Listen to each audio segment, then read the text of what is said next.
तीन मुद्दे हैं। पहला मुद्दा रुपेश हत्याकांड, दूसरा किसानों के द्वारा 6 तारीख को भारत बंद NH, और तीसरा लगातार योगी के राह पर नीतीश सुशासन का पथ, कभी सोशल मीडिया पर पाबंदी और कभी एक ऐसा फरमान जो लॉ के तहत हमारी सरकार चल ही नहीं रही। संविधान कुछ कहता है, हमारी सरकार संविधान से बिल्कुल डिफरेंट। उनके अपने ऑर्डर होते हैं। चिट्ठी निकाल दी जाती कि अब नौकरी ही नहीं मिलेगी किसी को। लोकतंत्र में सबसे बड़ी विडंबना बाबा साहब अंबेडकर और हमारे संविधान ने हमें जीने का राइट दिया, हमें बोलने की आज़ादी दी, हमें लड़ने की आज़ादी दी, हमें अधिकार के साथ बढ़ने की आज़ादी दी। IPC में उसके भी कानून हैं कि आप किस चीज़ को तोड़ रहे हैं, आप पर कौन सी धारा लगेगी, आपकी सज़ा कितने साल की होगी, आपको जुर्म क्या लगेगा। हर संविधान के कानून को तोड़ मरोड़ के दिखाना मुझे आश्चर्य लगता है। ऐसे कमजोर कायर पदाधिकारियों से एक डरी हुई और सहमी हुई सरकार कैसे राज चला सकती है। जो डर जाए वो मर गया। जो लोकतंत्र को फेस ना कर सके,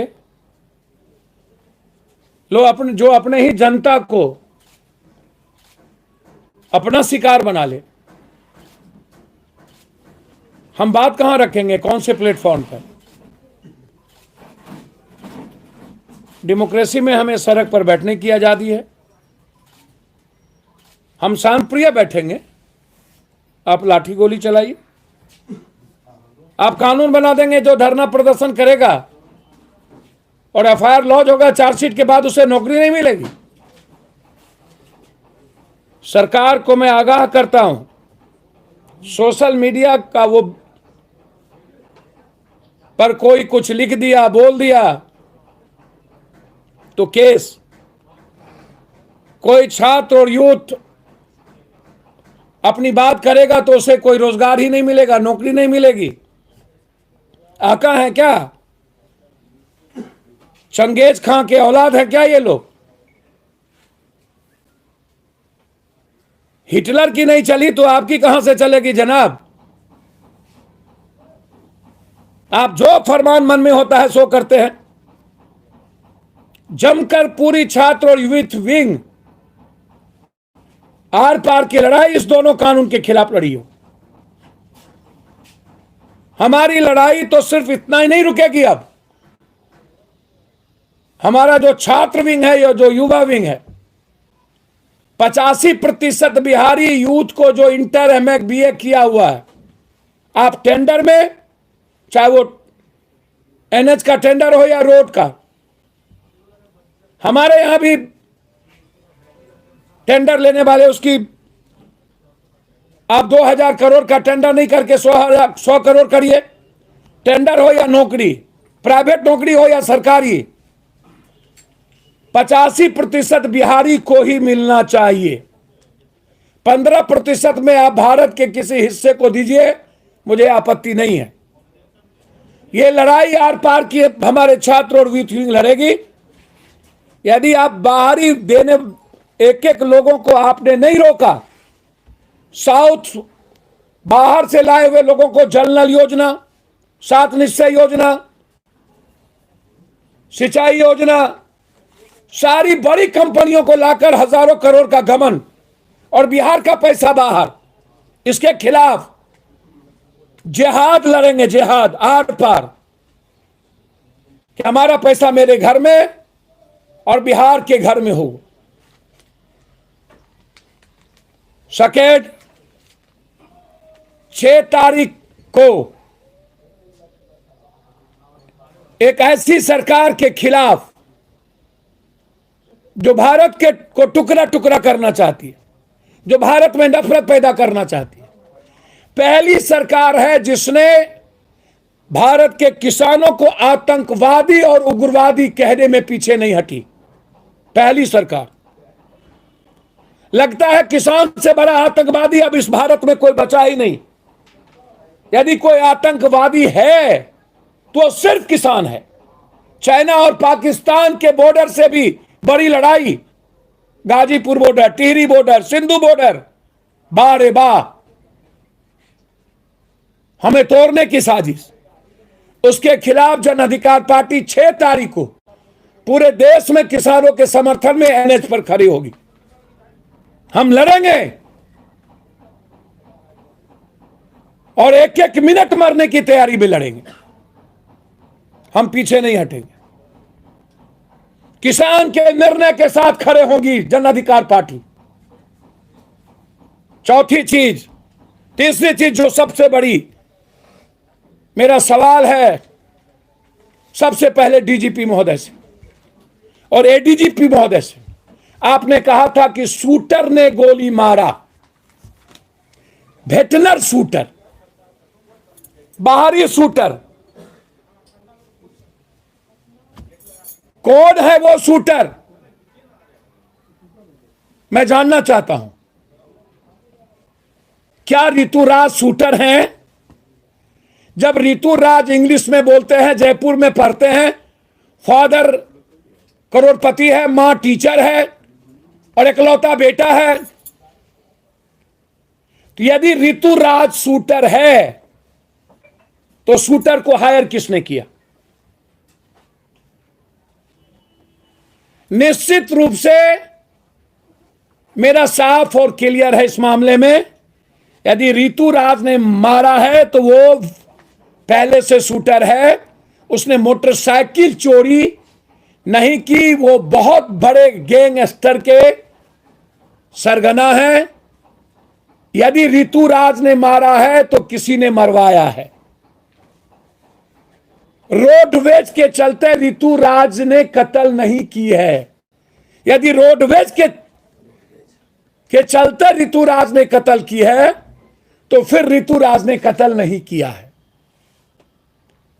यदि ऋतुराज मारा है तो वो भेटनर शूटर है, स्वीकार इसको करना चाहिए। और किसी ने शूटर को हायर किया है, वो कौन है जिसको बचाया जा रहा है?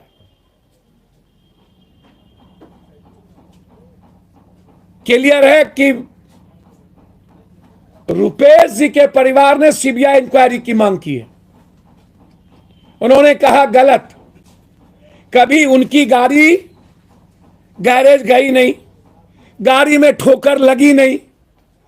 खुद ऋतुराज कहता है बचते बचते बच गए, गाड़ी इसमें टच नहीं हुआ। मैं प्रशासन से पूछना चाहता हूं कि वो फुटेज कहां है, जबकि 3-3, 4-4 सीसीटीवी कैमरा लगा हुआ है। एयरपोर्ट के दोनों गेट के बाहर भी, चौराहे पर भी, गोलंबर पर भी, लोजपा के दफ्तर के आगे भी। तो थप्पड़ मारने वाला फुटेज कहां है? यदि आप थप्पड़ मारने वाला फुटेज नहीं देते हैं तो यह साफ है कि आपने ऋतुराज के बहाने इस केस के बड़ी मछली पदाधिकारी और नेताओं को बचाने की आपने कोशिश की है। बड़े राज का आपने दफन किया है, आप खुलासे नहीं किए। तीसरी चीज, ऋतुराज से जब पूछा गया कि हथियार कहां पकड़े लिए तो नहीं जानते। 3 आदमी कौन है तो चुप। जब ऋतुराज से पूछा गया कोई भी रैकी करने वाला शूटर यदि किसी को 4 बार अटेम्प्ट करता है तो सबसे पहले यह जानना चाहता है क्या उस जिसको मैं मारने जा रहा हूं उसके पास पिस्टल रहता है कि नहीं, उसके घर पर गार्ड रहता है कि नहीं। रुपेश जो इंडिगो के एक बड़े पदाधिकारी थे, वो ड्रेस में रहता था। तो जो इतना जीनियस लड़का जयपुर में पढ़ता हुआ हो, इंग्लिश बोलता हुआ हो, क्या उसको पता नहीं चला इंडिगो का ये कौन है? ड्रेस में हमेशा आना जाना उनका ड्रेस में होता था। और जो गाड़ी का नंबर याद रख लिया और पटना के भीड़ भाड़ में देख लिया कि अब एक ही गाड़ी है, लगता है पूरा कोई राज घराने का एक ही गाड़ी थी और उसकी नजर पड़ गई और 4 बार अटेम्प्ट लिया, तो क्या उन्होंने ये जानने का प्रयास नहीं किया कि ये रुपेश है कौन? सिर्फ गाड़ी के को देख करके हमने गोली चला दी या मार दिया हमने? जब उनसे पूछा गया क्या आप मारे, तो कहते हैं एसपी साहब ने जो कहा वही सही है, अपनी कोई बात नहीं। आप कहते हैं कि पुलिस 100 किलोमीटर चली, 400 सीडीआर है, तो मेरा आग्रह है 400 सीडीआर को पब्लिक डोमेन में लाइए और पब्लिक को जानने दीजिए वो सीडीआर में क्या है, सही और गलत। और आप कहते हैं कि 4 अखबार उनके यहां गया। मैं पहली बार जाना कि गांव में किसी व्यक्ति के यहां 4 अखबार लिया जा रहा है। बारे बा आप कहते हैं कि वहां जाने के बाद मोबाइल बंद के परिवार के साथ सो गया, तो सोएंगे तो परिवार के साथ ही। आप कहते हैं भाग गया। तो पप्पू यादव जानना चाहता है और पूरा बिहार के 13 करोड़ देश के लोग, क्या जब इनका मोबाइल बंद था तो किस मोबाइल से यह बात करते थे? क्या अपने तीनों शूटर जो साथ में थे उससे बात हुई कि नहीं? और आपने कहा कि एक बिल्डर के यहां से इसके मोबाइल का ऋतुराज का पता चला, तो वो बिल्डर कौन है? और उस ऋतुराज के मोबाइल का पूरा day to day, minute to minute आप पब्लिक डोमेन में क्यों नहीं बता रहे यदि शूटर है तो? और इतने दिन शूटर का मतलब होता है, रोडवेज का मतलब होता है, जैसे गया में रोडवेज हुआ था तुरंत गोली चल गई। रोडवेज का मतलब होता है कि घटना त्वरित कोई घटना घटती हो। तो रोडवेज की घटना तो यह नहीं है, ये एक्स डीजीपी ने भी सभी ने स्वीकार कर लिया। ये घटना किसी कारण से है। पर्दे के पीछे कौन है, कौन सबसे बड़े पदाधिकारी हैं जिसके साथ मनी का ट्रांजैक्शन है, जिसके पदाधिकारी और नेताओं की सीडी थी इनके पास। एक दूसरी सबसे बड़ी बात है, जो पहली बार गोली चलाएगा उसका हाथ कांपेगा। 4 घंटा किसी भी दुकान पर अपराधी नहीं बैठ सकता, इतिहास उठा के देख लीजिए। और इनको यह कैसे पता चला कि 4 घंटे पहले यहां गोवा से वो आ रहे हैं, मैं इंतजार कर रहा हूं? जब रुपेश का नाम ही पता नहीं था तो यह जानकारी कैसे मिली कि गोवा से आ रहे हैं, गोवा गए? बहुत क्लियर है। मैं इस मामले में बहुत क्लियर हूं। 4 घंटा अपराधी बैठ नहीं सकता, गोवा खबर कैसे मिली? और ये यदि पहली बार शूटर है, वो डरा के या गोली चला के भागना चाहेगा। लगातार उससे पूछा गया कितनी गोली चली, तो बोला नहीं, फिर बोला तो 4-5। उसका कोई और गोली चला है कि नहीं तो नहीं जानते हैं। और 6 के 6 गोली वो उन्होंने सीधा सटा के एक ही जगह मारा। रोडवेज की घटना में कोई अंतिम मार देने के लिए नहीं मारता है, या तो डराने मारेगा या तो अपनी खुन्नस के लिए। इस घटना में किसी ने कंप्लीट रूप से रुपेश को मार देने के लिए मारा गया है। तो क्या ऐसी खुन्नस थी ऋतुराज को कि मार देने के लिए मारा गया? बहुत क्लियर। डीजी कहते हैं कि रुपेश की हत्या पहले पार्किंग के लिए हुई, फिर आता है ठेके के लिए हुई, फिर आता है शूटर बाहर का है, फिर आता है मिल गया बड़े बड़े ठेकेदारों का खुला में। और 3 घंटे के अंदर साउथ का जो पिक्चर होता है, जिसमें इमोशंस भी है, जिसमें एक्शन भी रहता है, लेकिन स्क्रिप्ट 3 नंबर का होता है। तो यहां ना इमोशंस है, ना एक्शन है, ना आपने बताया इसके कारण क्या है। रोडवेज कारण नहीं हो सकता, मोटिव क्या है? और आपने पटकथा लिख दी साउथ इंडियन के पिक्चर से भी रख दी पटकथा। और आपने रुपेश हत्याकांड को डाइवर्ट किया। किनके दबाव में है हमारे सीनियर एसपी साहब 10 दिनों के बाद। मैं चाहता हूं डीजी साहब कल क्यों नहीं आए, जबकि सबसे आगे आगे वही थे। क्या हुआ वो कॉन्ट्रैक्टर लोग जिनकी पत्नी को, जिनके लोगों को उठाया, उत्तराखंड से क्या हुआ? बहुत क्लियर। मैं साफ शब्दों में सीबीआई इंक्वायरी जो पत्नी चाहती है, मैं आग्रह करूंगा कि हाईकोर्ट संज्ञान ले, अन्यथा उनके परिवार को अविलंब कोर्ट जाना चाहिए। थर्ड पार्टी हो सकता है कोर्ट उसको नेगलेक्ट करे। या तो नीतीश बाबू आप ईमानदारी से, आप कहते हैं ना मैं किसी को फंसाता हूं ना बचाता हूं, तो आप सीबीआई इंक्वायरी करें। पूरा देश रुपेश की घटना के पीछे के लोगों को जानना चाहता है। इसके पीछे कारण क्या है? कौन सी सीडी है?